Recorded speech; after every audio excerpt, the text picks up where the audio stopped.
Halo teman-teman semua, selamat datang di channel aku lagi. Hari ini kita bahas website yang semua orang bicarain, yang harganya mahal banget, lebih dari 1 triliun, namanya Cortex. Yang pertama kita harus tahu apa sih Cortex itu dan apa tujuan pemerintah membangun Cortex. Cortex adalah sistem perpajakan baru yang terintegrasi yang diluncurkan di awal tahun kemarin, tepatnya 31 Desember 2024 dan 1 Januari 2025. Sebelumnya wajib pajak memerlukan berbagai macam aplikasi atau website untuk kita atau perusahaan bisa menunaikan tugas perpajakan kita. Tapi dengan Cortex cukup dengan satu aplikasi saja kita bisa menunaikan semua kewajiban pajak kita, mau pribadi, mau perusahaan kita, semua bisa diselesaikan. Bahkan Cortex mempunyai fitur yang bagus menurut saya ya, yaitu fitur impersonate. Jadi kita bisa menunaikan kewajiban pajak orang lain atau badan yang menunjuk kita secara resmi. Misalkan aku punya beberapa PT, akan langsung muncul tuh PT-PT aku di Cortex dan aku bisa menunaikan kewajiban pajak PT-PT aku pakai akun aku sendiri. Ataupun kita bisa ditunjuk oleh suatu badan atau perorangan untuk mewakili mereka menyelesaikan pajaknya. Itu fitur yang bagus. Jadi kita satu akses untuk berbagai macam kewajiban perpajakan.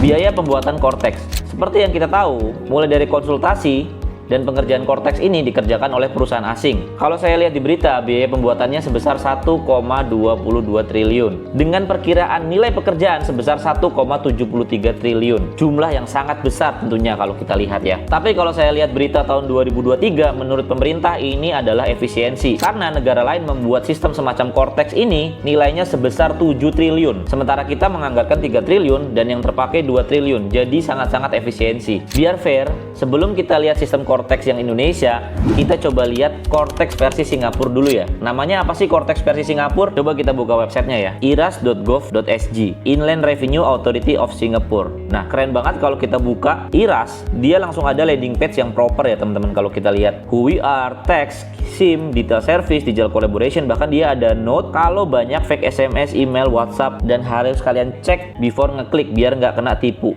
Keren. Terus kalau kalian lihat juga di tahun 2025 ada timeline pembayaran pajak yang jelas kalau di Singapura. Mulai dari 1 Maret sampai 18 April itu ada jadwalnya semua. Bahkan yang terakhir kita lihat sampai 31 Juli itu jadwalnya masing-masing ya teman-teman. Mungkin yang warga negara Singapura bisa lebih ngerti ya, tapi ini keren banget. Terus ada kalkulatornya buat ngitung pajak, paymentnya, digital service-nya, form, guide-nya, tax rate, ada landing page yang clear dan nunjukin seberapa serius mereka tentang sistem ini. Dan kalau kita login, pencet, kita akan langsung diarahin ke portal mytax.iras. Mytax IRAS ya, atau sebutnya IRAS atau IRAS ya. Tapi kita bahasa Indonesia aja lah ya. Nah, ada announcement yang jelas. MyTax portal is undergoing enhancement, weekly maintenance hours. Kemudian MyTax portal login, kita bisa login dengan berbagai macam account. Nah, di sini kita lihat lebih canggih Cortex. Karena apa? Cortex bisa impersonate. Kita cukup pakai login, kita cukup login pakai akun kita sendiri. Dan kalau kita ditunjuk oleh badan atau perorangan lain, nanti bisa muncul tuh di akun kita. Tapi di sini sendiri-sendiri ya teman-teman. Coba kita buka personal tax. Keren. Loginnya langsung pakai SingPass. Jadi SingPass ini kayaknya bisa login ke semua aplikasi pemerintah cukup dengan satu akun SSO. Jadi mereka mainnya di SingPass-nya, single sign on. Semua instansi secara vertikal maupun horizontal loginnya pakai SingPass saja. Itu keren. Walaupun di sistem yang MyTax ini berbeda-beda nggak kayak Cortex. Dan kalau kita lihat ini website yang proper dan aku lihat secara histori ya teman-teman. Bahkan di websitenya ada histori timelinenya ya. Dia di launching MyTax portal itu tahun 2007, jadi udah lama banget dan mereka udah senior banget. Terus kenapa Cortex banyak dikritik, banyak dipertanyain sama netizen dan masyarakat Indonesia? Kita lari ke permasalahan utama Cortex ya, yang paling banyak dikomplain. Coba kita buka Cortex ya. Nah, ini permasalahan Cortex. Nggak bisa dibuka. Masalahnya kalau kita buka MyTax portal di Singapura, langsung kebuka. Kalau kita buka Cortex, pertama kali pasti nggak keluar. Kita harus refresh. Baru dia keluar. Nah, ini yang banyak dipermasalahkan oleh masyarakat. Jadi, semua fitur yang keren tadi ketutup karena susah dibuka. Dan juga dipertanyakan dengan budget 1,2 triliun, apakah tidak dilakukan tes scalability yang proper? Maksudnya apa, Bang? Maksudnya apakah tidak dites kalau orang Indonesia tuh penduduknya banyak? Gimana sih kalau diakses orang banyak langsung dalam waktu bersamaan, mereka ngurus pajak? Atau bahkan yang simple deh, gimana sih kalau pebisnis-pebisnis ini karena satu akun, dia tuh harus day to day buka Cortex yang sebelumnya di banyak aplikasi, semua disatuin ke Cortex. Jadi trafficnya lari ke Cortex semua. Apakah sudah dihitung traffic sebelumnya dan traffic sekarang sehingga bisa dibuka? Nah, itu permasalahan awalnya. Selain susah dibuka, permasalahan Cortex yang kedua adalah banyak fungsional yang ngebug atau error dan bikin susah orang se-Indonesia. Oke, yang pertama kita login. Login aja langsung muncul terjadi kesalahan. Cortex DGP dan verification flag, HTTP failure response for ini. Terus errornya ini teknikal banget. Kalau buat masyarakat juga, masyarakat umum pasti bingung dong. Menyalin ke papan klip, buat apa disalin? Sekarang kita close. Oke dah. Fitur impersonate-nya Cortex jalan. Saya punya beberapa PT muncul. Tapi kalau saya klik salah satu PT saya aja, dia error 500. Teman-teman bisa bayangin, sistem 1,2 triliun lebih naik ke production, dinikmati masyarakat se-Indonesia, keluar HTTP error 500. Itu sangat-sangat tidak bisa ditoleransi menurut saya sebagai orang yang berkecimpung di dunia IT. Apa sih HTTP error 500 itu? Coba aja kita googling. HTTP error 500 itu internal server error, berarti ada kesalahan pada code-nya. Adalah internal server error, berarti ada kesalahan pada aplikasinya saat saya membuka PT saya tadi. Bisa jadi kesalahan konfigurasi server, database, atau logiknya sendiri dalam aplikasi. Again, HTTP error 500 di sistem 1,2 triliun yang udah dirilis dan harusnya dipakai masyarakat Indonesia sangat-sangat tidak bisa ditoleransi. Dan kalau kita browsing lebih lanjut ke fitur-fitur Cortex, dibukanya sangat-sangat lambat ya teman-teman. Misalkan e-faktur, sangat-sangat lama.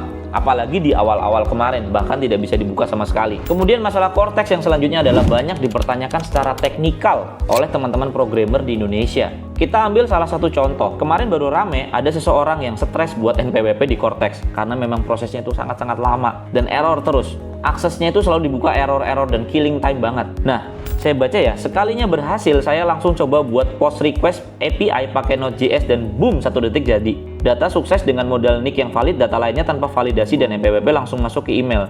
Saya coba masukkan nama test bug. Coba kita lihat videonya ya teman-teman. Jadi dia bisa akses API Cortex untuk buat NPWP secara langsung. Nggak pakai autentikasi, nggak pakai whitelist IP, bisa langsung diakses. Nah, kesalahannya fatal kan? Tapi, saya baca lagi juga di atas, hari ini registrasi Cortex yang NPWP pakai endpoint API udah langsung return 403. Udah dibenerin juga. Tapi error-error yang kayak gitu itu fatal banget. Kita bisa buat NPWP sembarangan dong, tinggal klik-klik doang. Nama orang banyak banget. Masalahnya adalah apakah error kayak gini nih layak di sistem yang harganya 1,2 triliun dan dikerjakan bertahun-tahun. Kemudian yang bikin kita heran lagi, ada satu foto di internet tentang tutorial cara unduh faktur pajak keluaran secara massal di Cortex via konsol browser. Dari judulnya aja udah mencurigakan. Dan akhirnya pada nomor 5, customer atau user Cortex suruh buka konsol, terus di konsol tab allow pasting, terus dikasih script code. Kenapa harus pakai kode?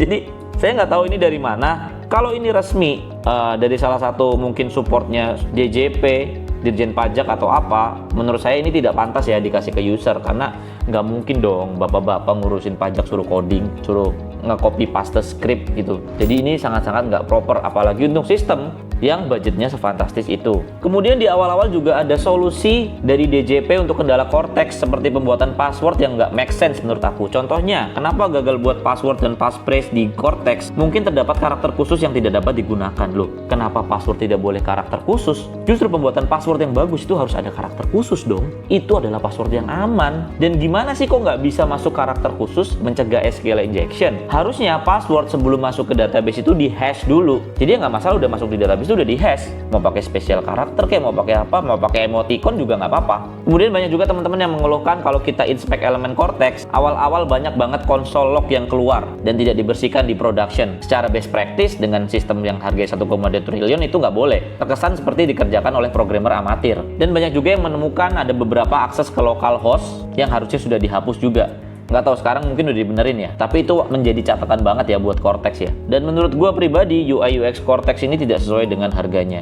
Mungkin ini bias ya, banyak juga yang ngomong nggak apa-apa UI UX begitu asalkan fungsional jalan. Gua setuju banget, tapi teman-teman kita ambil satu case ya. Kita kalau buka Cortex dan masukkan link ngaco, tidak ada handler not found-nya, langsung Nginx dan versinya. Kalau kita bahas security, versi Nginx tidak boleh ditampilkan. Gue pernah kepleset ngomong di sini ketika nge-review Cortex pakai format Reels dan pakai format Short, pakai format TikTok. Penggunaan Nginx ini nggak masalah ya. Tapi kalau kita buka IRAS Singapura, kita ketik link ngawur, dia pasti balik lagi. Kalau kita buka yang landing page-nya, kita ketik link ngawur, dia ada handler page not found. Hal-hal sesimpel itu aja tidak diperhatikan menurut saya. Kemudian kalau kita lihat UI-nya Cortex, misalkan pengguna baru daftar di sini, ya selain lama ya dibuka ya pasti. Dia nggak bisa dibuka lagi di review. Nah, baru kebuka setelah gue begini-begini. Kita lihat nih infografisnya, sorry to say, menurut saya murahan banget untuk sistem yang harganya 1,2 triliun. Harusnya dia bisa hire desainer Indonesia yang jago dan ini diperbaiki lah. Kita lihat ini juga keren tuh, infografisnya keren, IRA Singapura, kan gampang buat kayak gitu ya. Harusnya nggak mahal budgetnya. Akibatnya apa ke masyarakat? Akibatnya masyarakat dan pengusaha dan pebisnis semuanya pusing.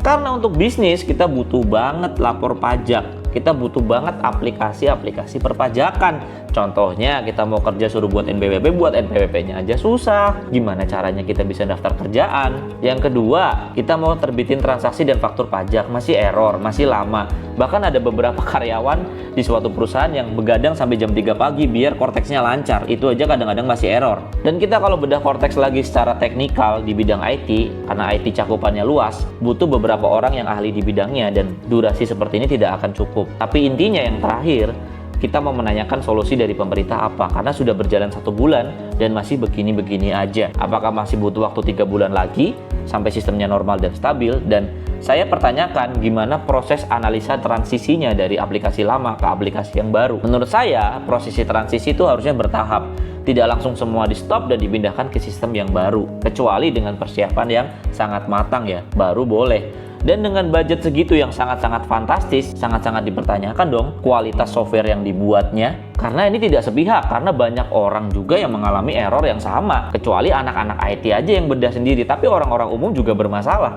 Padahal kalau kita lihat ada dokumen bocor di internet, programmer yang mengerjakan Cortex gajinya fantastis loh. Pelaksana sekretariat total rata-rata 20 juta. Analis tingkat 141, tingkat 2-nya 37, tingkat 3-nya 26. Ketua subtimnya mungkin tech lead ya ini ya, 64 juta per bulan. Kemudian ketua tim totalnya 88, wakil manajer project 99, dan manajer project total 112 juta per bulan. Kalau dihitung per tahun totalnya sama THR 598 juta, kalau dikali 4 tahun pengerjaan 2,3 miliar. Ini cuma salah satu tim aja ya, mungkin nggak mewakili seluruh tim Cortex, tapi gajinya fantastis. Kenapa hasilnya seperti itu? Ya mudah-mudahan sistem ini segera bisa running well, segera bisa running dengan smooth, dan ada klarifikasi tentang kenapa error semua ini. Kita juga butuh jawaban dong, karena ini duit pajak kita loh yang dipakai buat ngerjain ini. Ya jadi ya begitu aja ya teman-teman. Mungkin saran saya juga untuk government selanjutnya, pastikan ketika rolling suatu aplikasi apalagi yang nilainya fantastis, secara bertahap aja sih, nggak masalah. Edukasinya pelan-pelan, tapi ketika full roll out semuanya udah ready.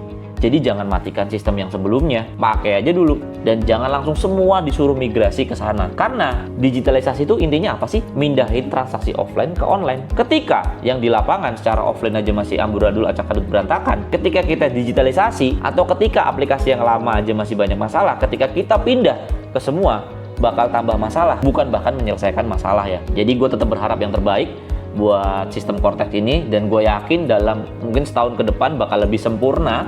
Tapi yang mungkin masyarakat kecewakan adalah harganya yang fantastis, dan ketika launching banyak sekali error yang menghambat berbagai macam bisnis dan keperluan warga negara Indonesia. Sekian dari gua, like dan subscribe teman-teman jika suka konten-konten kayak gini, dan penilaian ini adalah murni dari sudut pandang gua. Jika ada kesalahan, saya mohon maaf, atau bisa dikoreksi di komentar ya teman-teman. Kita usahakan kita diskusi yang sehat, kita diskusi yang positif, biar Indonesia lebih maju lagi. Thank you.